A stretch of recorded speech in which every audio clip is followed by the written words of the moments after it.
아무것도 할 수 없습니다라는 제목으로 우리 하나님 말씀을 또 나누기를 원합니다. 다음 주면 구정입니다. 우리나라 민족 최대의 명절 구정 음력으로 또 원래는 1월이 됩니다. 유대인들에게는 6월절이 큰 명절이었습니다. 우리 달력으로 따지면 4월쯤입니다. 우리 방금 읽었던 니고데모와 예수님의 만남은 그 유대인의 명절, 우리 달력으로 4월쯤에 있었던 그 6월절 이후에 있었던 사건입니다. 요한복음 2장 13절을 보면 유대인의 6월절이 가까운지라 예수께서 예루살렘으로 올라가셨더니, 2장 23절 6월절에 예수께서 예루살렘에 계시니 많은 사람이 그의 행하시는 표적을 보고 그의 이름을 믿었더라. 시간적인 배경은 6월절 이후입니다. 장소적인 배경은 예루살렘입니다. 오늘 우리가 본문 성경 3장 1절에서 16절을 읽었습니다. 1절, 바리새인 중에 니고데모라 하는 사람이 있으니 유대인의 지도자라. 이 니고데모는 유대인의 신앙그룹 공동체의 리더였습니다. 우리 식으로 표현하자면 총신대학 총장급, 거기다가 권력까지 가지고 있는 대단한 엘리트 계층입니다. 이 니고데모가 예수님께 찾아옵니다. 왜냐하면 2절, 그가 밤에 예수께 와서 이르되 랍비여, 우리가 당신은 하나님께로부터 오신 선생인 줄 아나이다. 하나님이 함께 하시지 아니하시면 당신이 행하시는 이 표적을 아무도 할 수 없음이니이다. 니고데모 역시 얼마 전 6월절에 예루살렘에서 있었던 예수님의 표적, 기적을 알고 있었기 때문입니다. 6월절에 예루살렘 성전에서 예수님은 성전 청결 사건을 일으키십니다.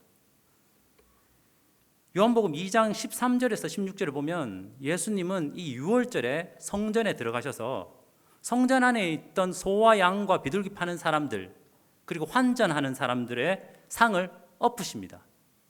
우리가 생각하는 기본 상식적인 예수님의 이미지가 여기서는 나타나지 않습니다. 상당히 과격하고 상을 엎는다, 비둘기, 성령, 온화하심, 이런 예수님의 이미지가 상을 엎는 이미지와 매칭이 되십니까?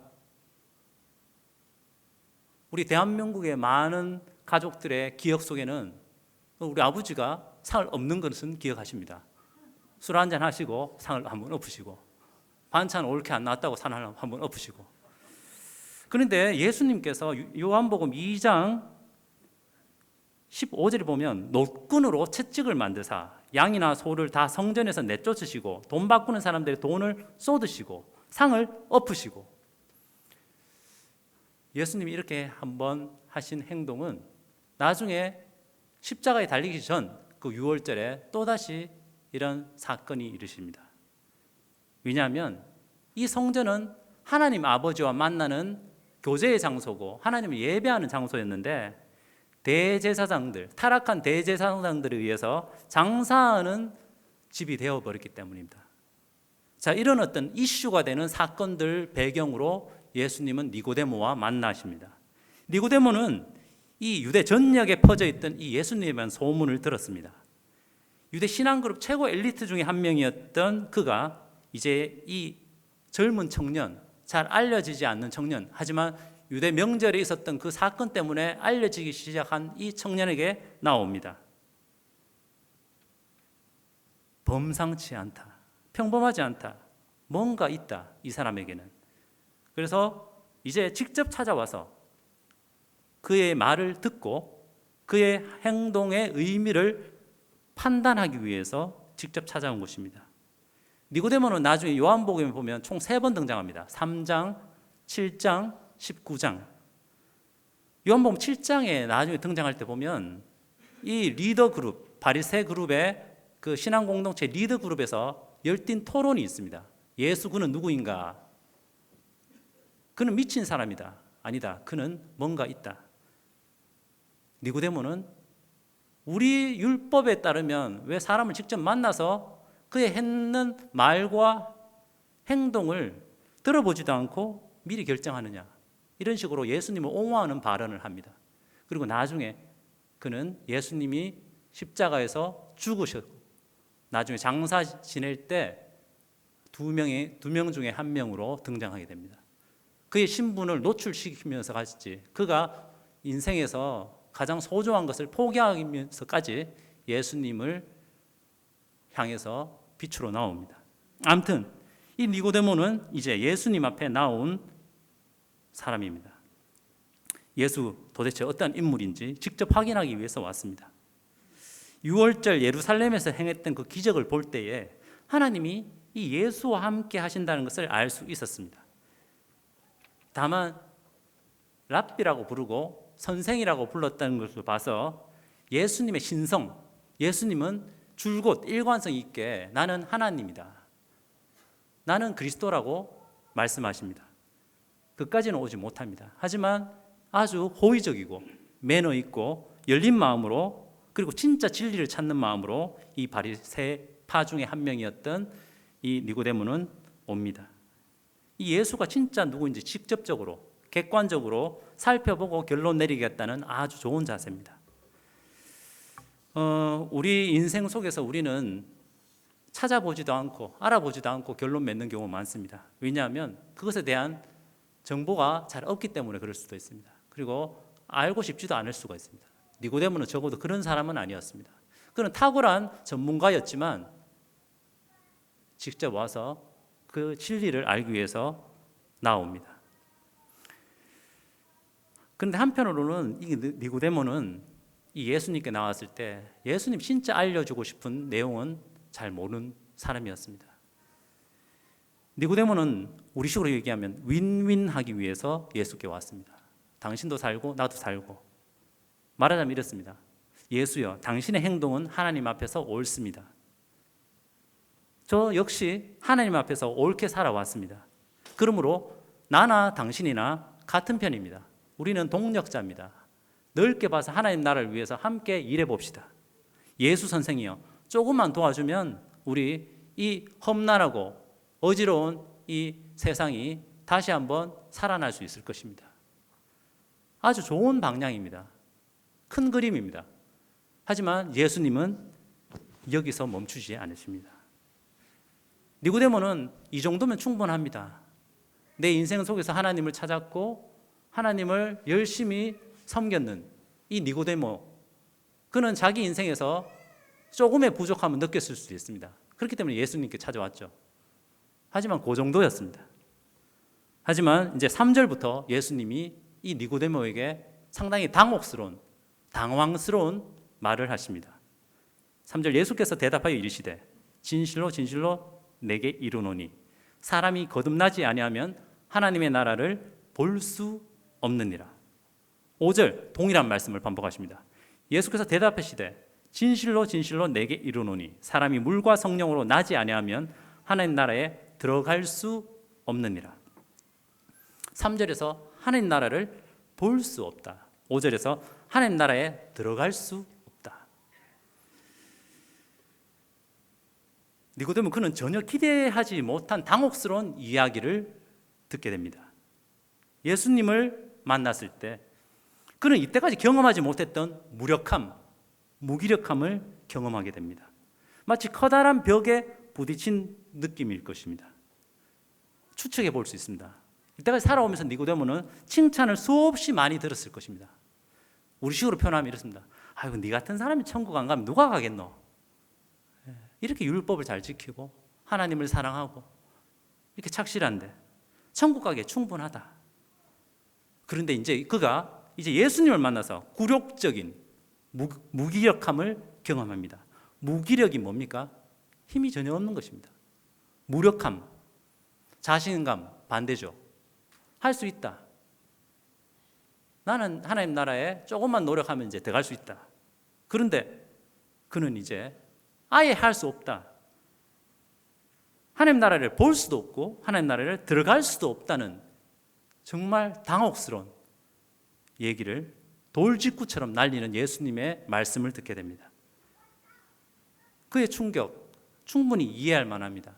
만약 그가 그냥 마음대로 아무데나 사는 사람이라면 모릅니다. 그런데 그가 어떤 사람입니까? 진실한 신앙인입니다. 바리새파 중에서도 겉과 속이 다른 신앙인들도 있었습니다. 우리는 복음서를 통해서 그런 사람들이 계속 등장한다는 걸 압니다. 하지만 니고데모는 진실했던 사람입니다. 완벽한 진실함은 아니더라도 적어도 진실함을 향해서 찾아갔던 사람입니다. 그리고 사내들인 공회 멤버 당대 최고 엘리트 중에 한 명이었던 니고데모에게 누가 이런 말을 해줄 수 있겠습니까?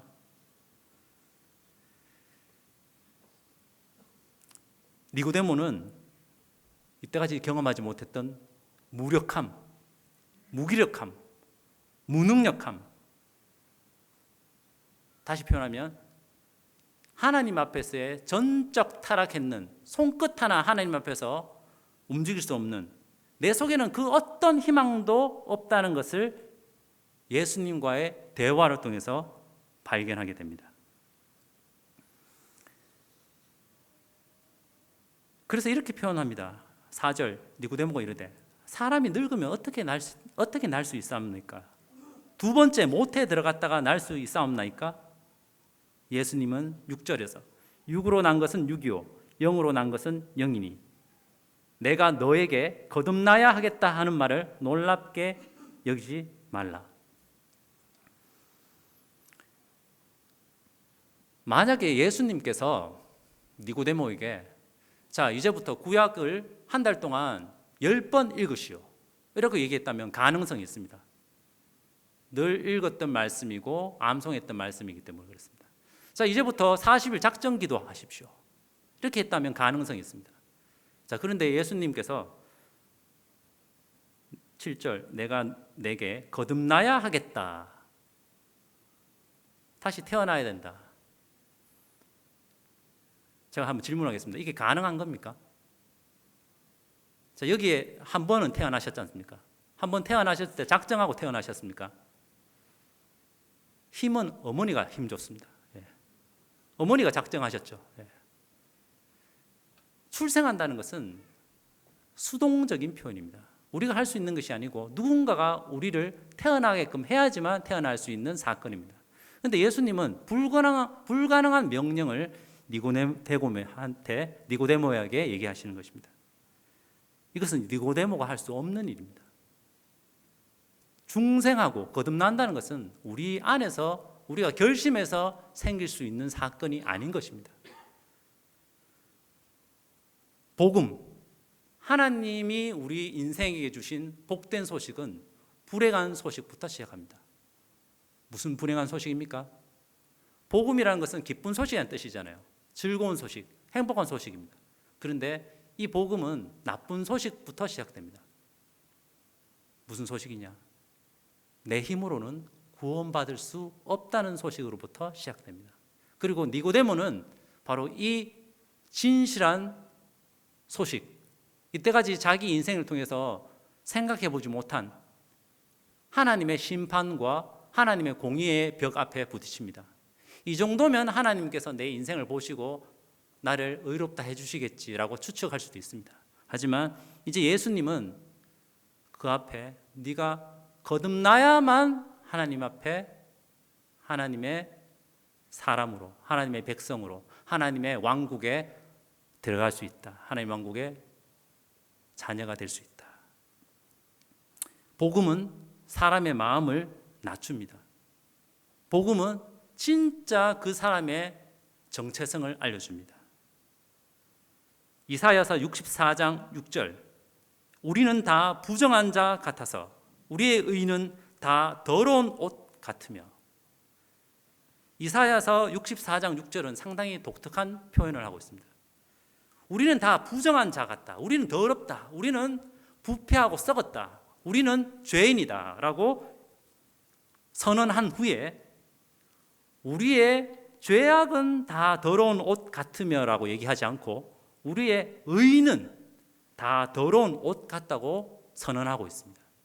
하나님 보시기에 우리의 착한 행실과 우리의 선한 행동들은 더러운 의류와 같습니다.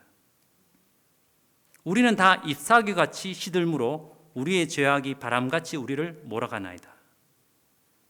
사도 바울은 복음을 전할 때 이것을 이렇게 정리했습니다. 모든 사람이 죄를 범하였음에. 하나님의 선언입니다. 우리 인간적으로 볼 때는 저 사람은 참 좋은 사람이고 저 사람은 참 악한 사람이다 이렇게 평가합니다. 근데 하나님 보시기에 모든 사람은 하나님 앞에 심판받아 마땅하다는 표현은 정당하다는 표현입니다. 복음은 가장 칭찬받을 만한 선행조차도 무가치하다고 꾸짖습니다. 너의 행동은 하나님 앞에서 더러운 옷과 같다고 선언하십니다. 이 사건 앞에 니고데모는 서 있습니다. 요한복음에 등장하는 니고데모는 예수님을 만났을 때 이 경험을 했습니다.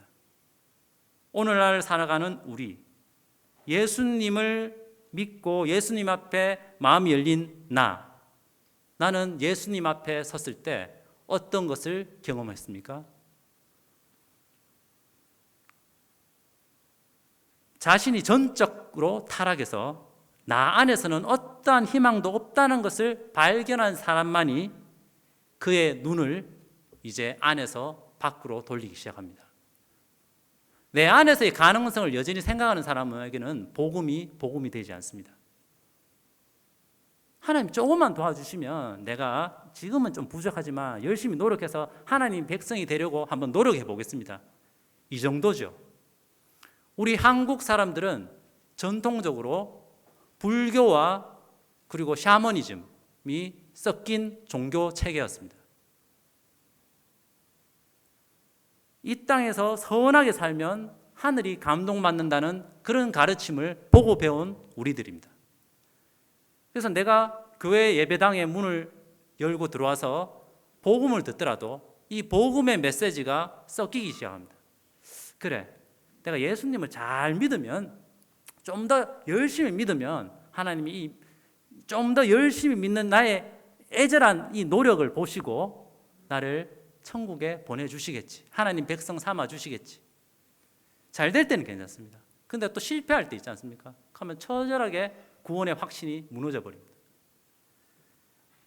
복음은 사람이 철저하게 불가능하다는 것부터 시작됩니다. 나의 가능성이 요즘 이 시대의 메시지입니다. 교보문고, 알라딘 모든 책의 베스트셀러들을 위에서부터 1등부터 쭉 찾아보면 네 안에서의 가능성을 찾아서 그것을 확대시키라는 메시지입니다. 인간의 가능성을 찾아서 이 험난한 세상에서 살아가라는 메시지입니다.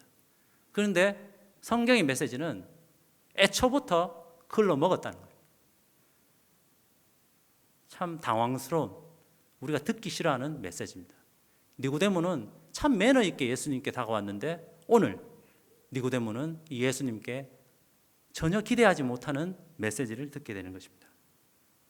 예레미야 17장 9절, 만물보다 거짓되고 심히 썩어버린 것은 인간의 마음이다.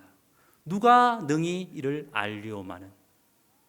누가 이걸 알겠습니까? 하나님은 아시는 것입니다. 이제 니고데모, 철저히 무기력함을 경험하고 있는, 지금 이 예수 양반이 지금 무슨 소리 하노?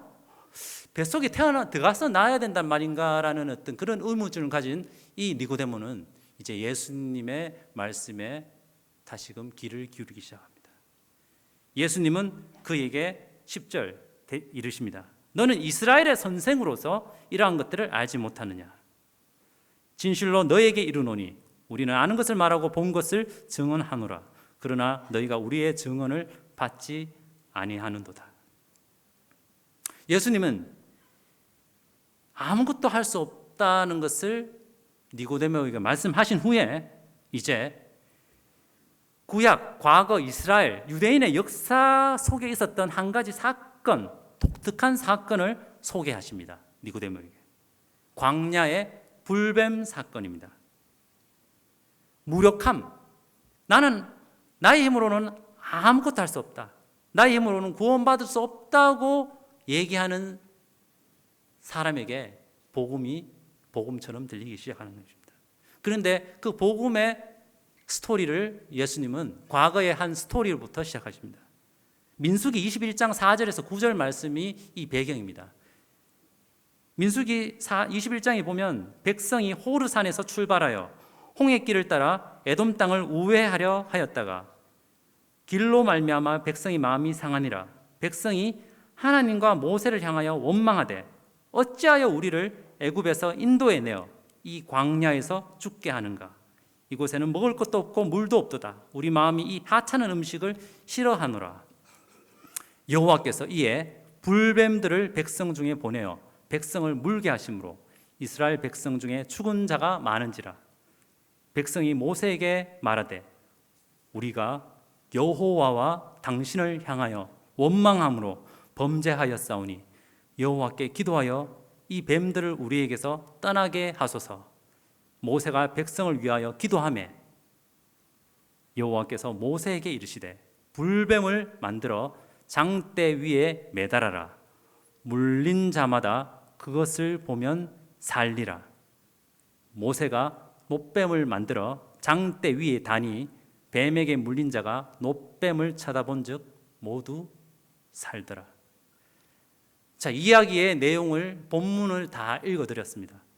예수님은 무기력함을 느끼는 니고데모, 당혹함을 느끼는 니고데모에게 이미 니고데모가 알고 있는 한 사건, 독사에 물려서 죽어가는 사람에게 구리로 만든 뱀을 기둥에 매달아서 사람들이 볼 수 있도록 높이 들 때에 그것을 본 사람이 살아나는 구약의 사건을 얘기하십니다. 모세는 그 광야에서 하나님을 거역하고 하나님께 반역하는 그 백성들, 독사를 보내서 하나님께서 그들에게 그의 형편을 심판하셨던, 죽어도 마땅한 그 백성들, 사람들에게 하나님이 명령하신 대로 구리로 그 독사의 모양을 만들어 기둥에 높이 들었습니다. 하나님이 그렇게 시켰거든요. 왜 이렇게 시켰습니까?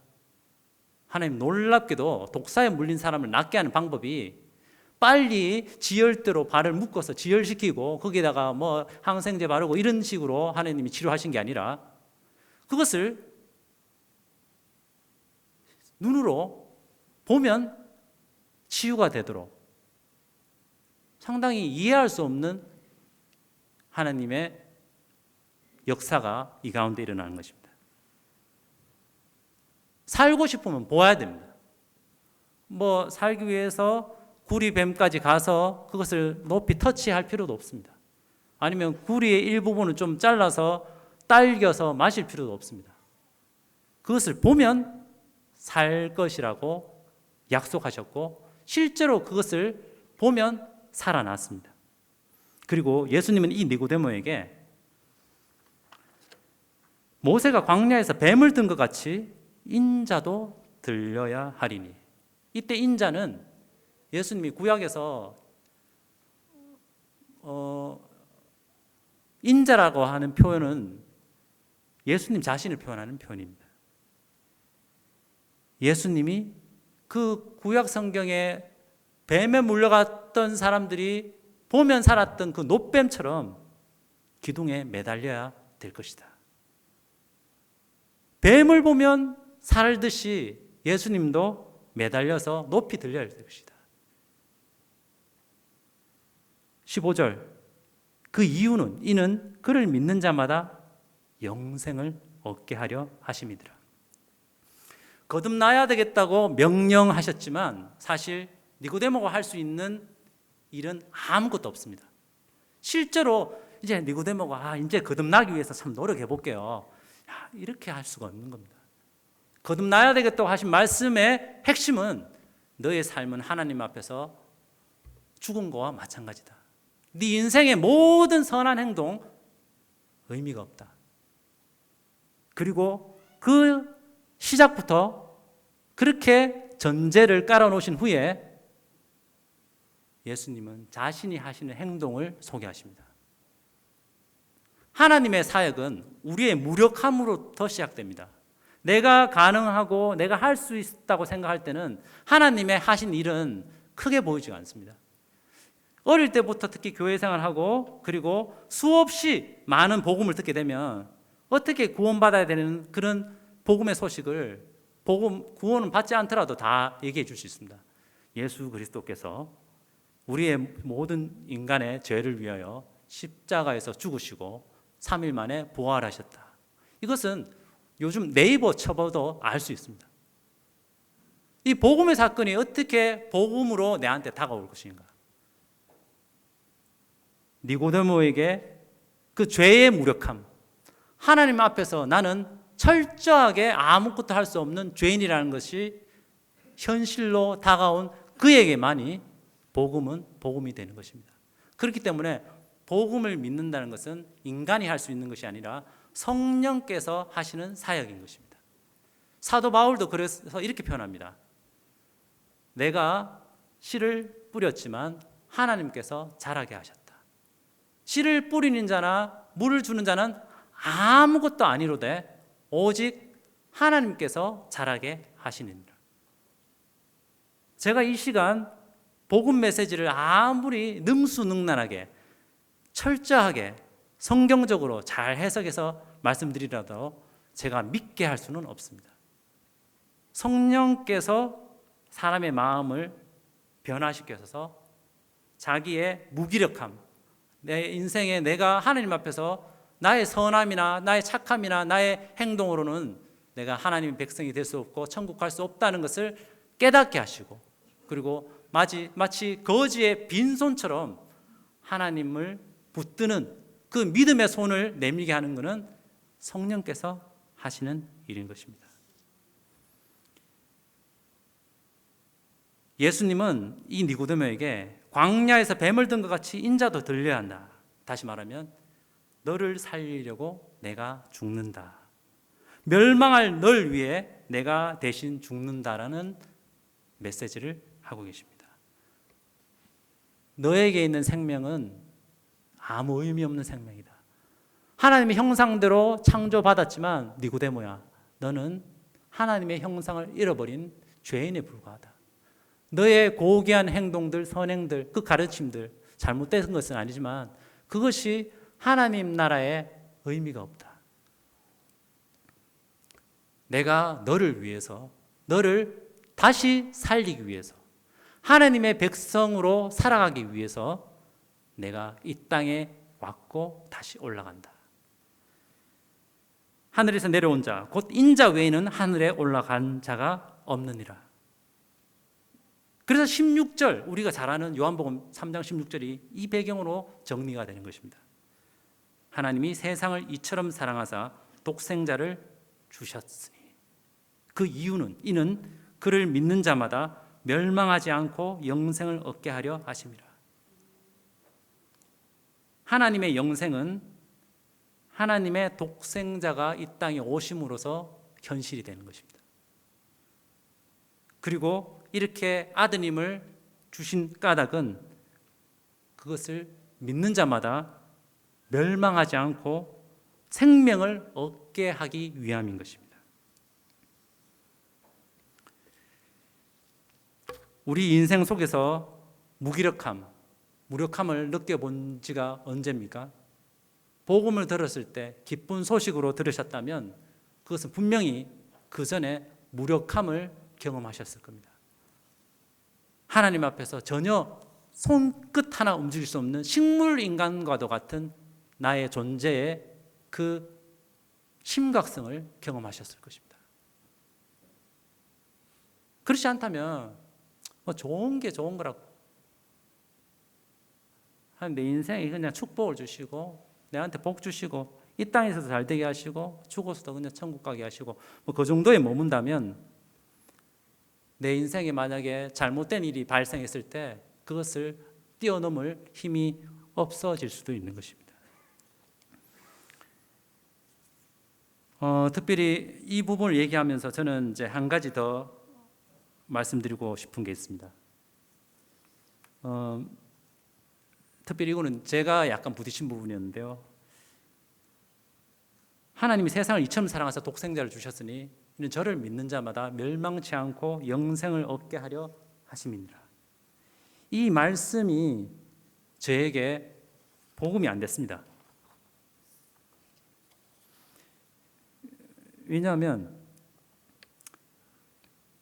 이제 저한테 문제는 예수님이 이 땅에 오신 게 문제가 아니고 내가 믿느냐 안 믿느냐의 문제였습니다. 근데 어느 정도 믿어야지 구원받을 수 있는 자가 또 문제였습니다. 이제 중요한 거는 이제 예수님이 이 땅에 오시고 나의 죄를 위해서 죽으셨고 또 이렇게 다시 부활하심으로 예수님이 하나님이라는 것을 입증하셨고 또 우리의 죄가 하나님의 그 사역으로 인해서 사함 받았다는 것도 입증하셨는데 그것을 믿는 자마다 멸망하지 않는다 했는데 그럼 나는 지금 믿고 있나? 나의 믿음이 너무 연약한 것 같은데 어느 정도 믿어야 구원받지? 이제 이것이 이슈였습니다. 저한테는. 구원받기 위해서는 어느 정도 믿어야 할까? 다시 말하면 믿음의 성격입니다.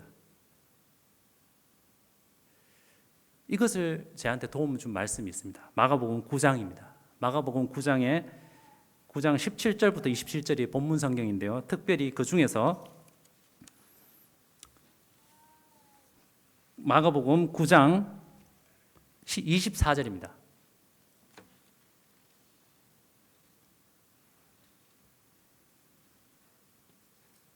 곧 그 아이의 아버지가 소리를 질러 이르되 내가 믿나이다.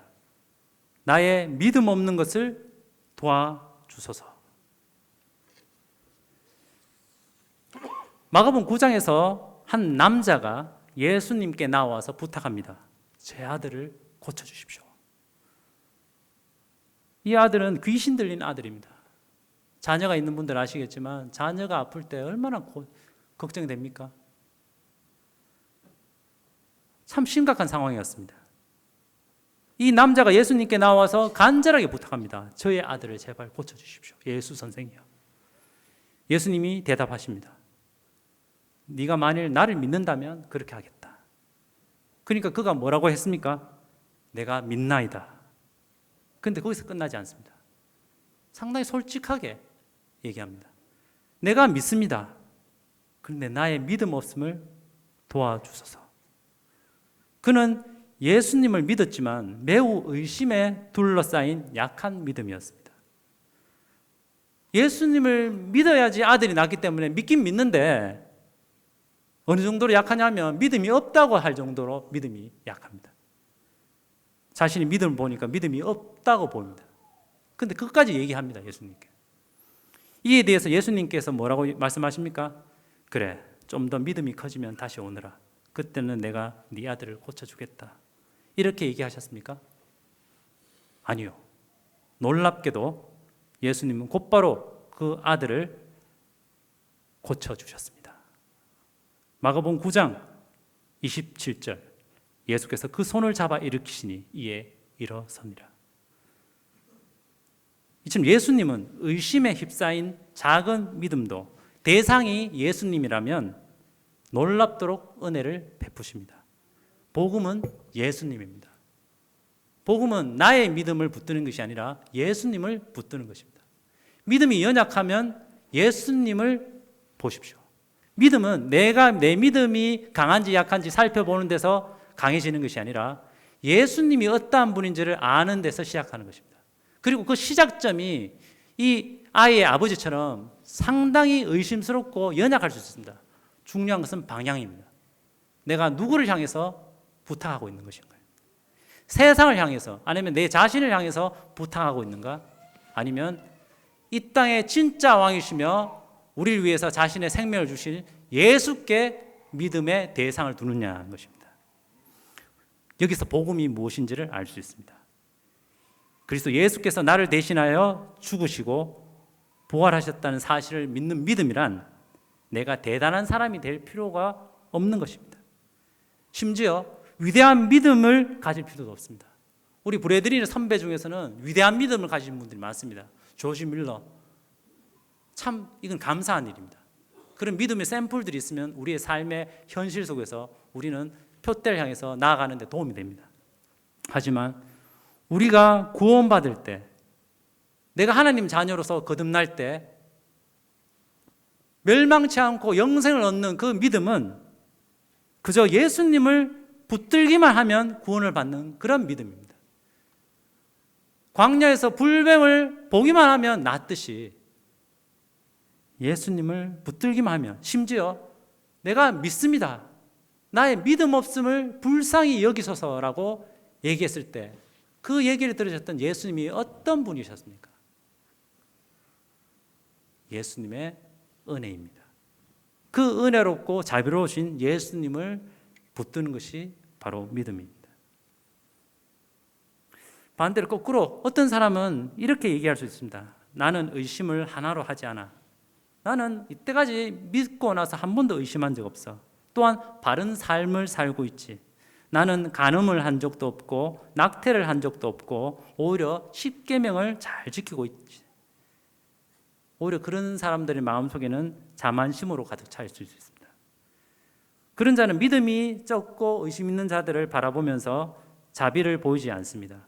오히려 그들을 바라보면서 너는 왜 나처럼 믿지 못하지? 라고 정죄할 수 있습니다. 그런데 놀랍게도 이러한 자들은 마치 절벽에서 굴러 떨어지는 자들과 같습니다. 성경과 교리에 대해서는 해박한 지식들을 갖고 있지만 정작 구원자이신 예수님께는 의지하지 않고 그들 자신을 의지합니다. 자기의 믿음을 의지합니다. 그들 자신을 구원자로 삼는 셈과 같습니다. 기독교는 다른 그 어떤 종교와도 다릅니다. 종교는 이런 방식입니다. 어떤 방식이냐? 나는 선행을 많이 했어. 나의 착한 행동을 하나님께 바칠 거야. 그러면 하나님은 내한테 축복으로 응답하시겠지. 죽어서는 천국으로, 이 땅에서는 자식 잘 되고 부유함으로. 하지만 기독교의 메인, 핵심되는 신앙의 메시지는 이렇습니다. 하나님께서는 예수 안에서 값없이 나에게 완벽한 용서를 허락하셨어. 나는 내가 죄인이고 심지어 부도덕한 자라는 것을 고백한다. 그런데 예수께서 내 대신 죽으시고 다시 사심으로 나는 용서를 받게 되었어. 나는 이 사실이 너무 감사해서 예수님께 순종하고 싶어. 이런 마음의 변화는 성령께서 하시는 것입니다. 이 사실이 무엇을 말해줍니까? 만약에 누군가 자기 자신이 내가 은혜로 구원받은 죄인이라는 것을 깨닫게 된다면 그는 자기의 의로움을 결코 자랑할 수 없다는 것입니다. 오히려 내가 힘이 없기 때문에 하나님의 힘을 의지하게 되는 것입니다. 만약 나한테 힘이 있다면 다른 힘을 필요로 하지 않습니다. 내가 아무것도 할 수 없다는 것을 아는 사람만이 은혜가 진짜 은혜가 되는 것입니다. 나는 아무것도 할 수 없다는 것을 아는 사람만에게, 그런 사람에게 복음이 복음으로 다가오는 것입니다. 그래서 디도서, 사도 바울은 디도서 3장에서 이것을 이렇게 정리합니다. 디도서 3장 5절에서 7절 제가 읽어드리겠습니다. 우리를 구원하시되 우리가 행한 바 의로운 행위로 말미암지 아니하고 오직 그의 긍휼하심을 따라 중생의 씻음과 성령의 새롭게 하심으로 하셨나니 우리 구주 예수 그리스도로 말미암아 우리에게 그 성령을 풍성히 부어주사 우리로 그의 은혜를 힘입어 의롭다 하심을 얻어 영생의 소망을 따라 상속자가 되게 하려 하심이라. 포인트는 이것입니다. 의로운 행위와 그의 긍휼하심을 대조하고 있습니다. 니고데모는 자신의 의로운 행위를 의지해서 다가왔는데 이제 하나님의 긍휼하심 앞에 인도되고 있습니다. 저는 저 자신한테 묻습니다. 이미 복음을 잘 알고 있고 잘 이해하고 있고 이것을 깨달았다고 고백하는 나는 오늘 무엇을 의지하는가? 내 자신의 착함과 의로움을 의지하는가? 아니면 하나님의 긍휼하심을 의지하는가?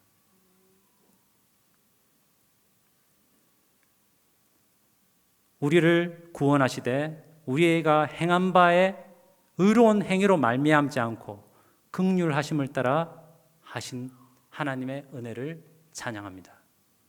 그리고 이 하나님의 놀라운 구속 사역, 단번에 이룬 하나님의 완성된 구속 사역을 의지하시기 바랍니다. 성서행복한교회는 매주마다 앞에 떡과 잔을 통해서 이 예수 그리스도의 단번에 이루신 완성하신 구속 사역을 반복해서 고백하고 기억합니다. 중요한 반복해야 되는 것입니다. 어떨 때는 지겨울 때도 있습니다. 이게 또 할 때마다 이걸 다이나믹하지도 않고, 제 개인적인 이런 감정들이 이 만찬 예배 때 많이 지나갑니다. 오늘은 옛날에 이랬습니다. 떡이 좀 덜 굽혔네, 뭐 이런 식으로. 예. 이번에 떡이 좀 잘 굽혔어. 이번 우리 교회 포도주가 최고야, 뭐 이런 식으로. 예. 저는 포도주를 기억하고 떡에 잘 굽힌 것과 덜 굽힌 것을 집중했지만 계속 반복해서 매주마다 떡과 잔을 떼니까 이제 그것도 지겨워지더라고요. 이게 도대체 이렇게 우리 선배들이 이걸 왜 이렇게 강조했지? 우리 선배들이 이렇게 합니다. 성경에서 이렇게 이걸 강조하니까 우리도 강조하는 거다. 예수님이 이렇게 합니다. 이것을 행하여 나를 기념하라. 우리의 믿음은 예수님이 누군가에 달려 있습니다. 예수님이 진짜 하나님이면 우리의 믿음은 성공입니다. 그런데 예수님이 거짓이라면 우리의 믿음이 아무리 강해도 이 믿음은 헛것이 될 것입니다. 그렇기 때문에 우리는 성공할 수밖에 없습니다. 예수는 하나님이시고 이 땅에 오신 참 하나님이기 때문입니다. 수많은 세상의 정보들이 오고 가고 있습니다. 2020년 한국 사회, 이제 글로벌 세상이고 인터넷으로 모든 것을 알 수 있는 정보의 세상입니다. 복음도 하나의 정보로 다가옵니다.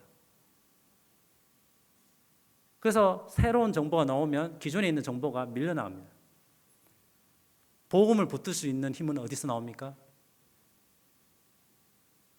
저는 밥은 배고픈 사람이 더 그 밥의 소중함을 느낀다고 생각합니다. 우리의 위는 불량식품으로 채워져도 배가 부릅니다.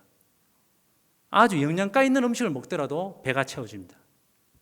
우리의 지식과 우리의 정서와 우리의 정보가 하나님의 말씀과 변하지 않는 진실로 채워지는지, 아니면 이 세상에 변화무쌍한 그런 정보로 채워지든 간에 우리의 뇌와 우리의 어떤 마음은 피곤해집니다. 우리의 마음이 하나님 말씀으로 갈급하고 하나님 말씀 앞에 굶주려 있을 때, 그리고 그 하나님 말씀으로 체험을 당할 때 우리는 건강한 사람이 될 것입니다. 건강한 신앙생활을 할 것입니다. 하지만 그 자리에 다른 것들이 체험을 당하면 그 결과물로 우리의 삶의 열매들은 사람마다 차이가 있지만 1년 후, 10년 후 이런 식으로 점점 부작용들이 나타날 것입니다. 우리 성서행복한교회 모든 성도들, 그리고 이 자리에 오신 모든 분들이 예수 그리스도의 완성하신 사역, 그 복음의 놀라운 진리 위에서 당당히 서 계시길 하나님의 은혜로 기도하는 마음입니다. 니고데모는 나는 괜찮다고 예수님께 나왔습니다. 하지만 예수님 만났을 때 나의 힘으로는 아무것도 할 수 없다는 것을 경험하게 됩니다. 그리고 이 니고데모에게 내가 너를 살리려고 이제 내가 죽는다는 예수님의 말씀이 있습니다. 이 놀랍고 사랑 많으신 이 주님 앞에 이번 주 살아가길 원합니다. 우리 함께 찬양 함께 부르시겠습니다. 나는 아무것도 아닙니다.